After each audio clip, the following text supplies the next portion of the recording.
Hi everyone, sorry this week and last week were a little bit late.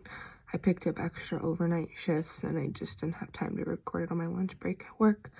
But anyway, getting into it, this is participation speech number 4.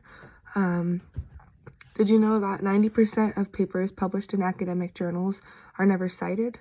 I'm hoping to help us all avoid not citing our sources and giving proper credit to the correct people as well.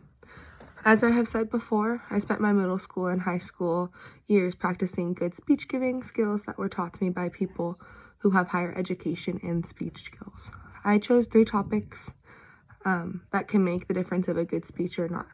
So, verbally citing speeches, the speech communication process, and the use of ethos, pathos, and logos are all very important and beneficial to delivering a successful speech that will keep your audience engaged and wanting to hear more. Verbally citing sources is something that I have personally struggled with, as it can be difficult to add smoothly into your speech and make it flow well and not sound all choppy in your speech. Verbally citing sources is important to give credit to whoever provided the information to you and prove that you are a credible source to secondhand talk about that information. There are 2 formats to verbally cite sources, one being the long version and one being the short version and condensed version, I guess.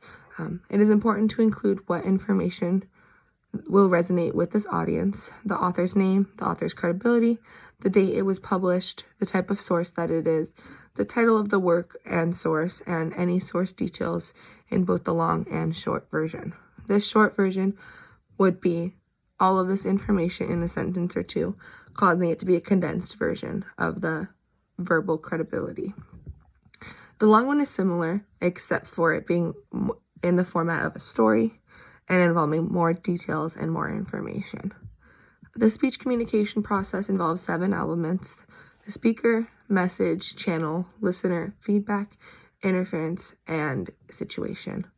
All of these elements together overall benefit the end product of your presentation or your speech.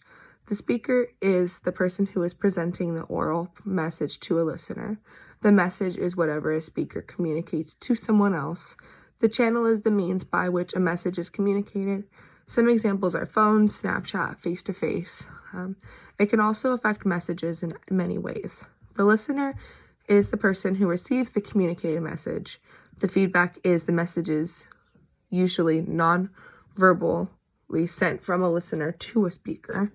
The interference is anything that impedes the communication of a message. And lastly, the situation is the time or the place in which speech communication occurs.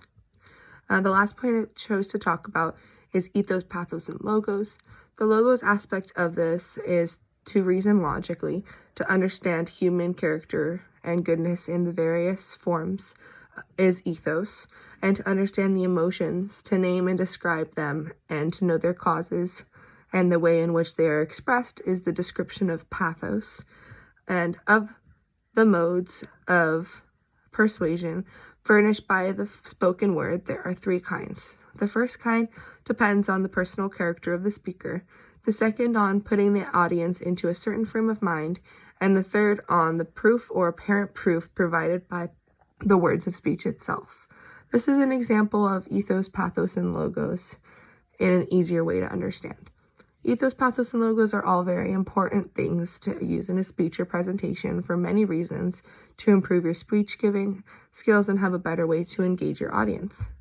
Today we discussed how to smoothly verbally cite a source, the importance of the speech communication process, and finally how to use ethos, pathos, and logos to improve your speech giving skills. When all these tips are used in concession, the goal is for your presentation to come off to your audience in a much smoother way and just keep them engaged throughout the whole thing. Thank you.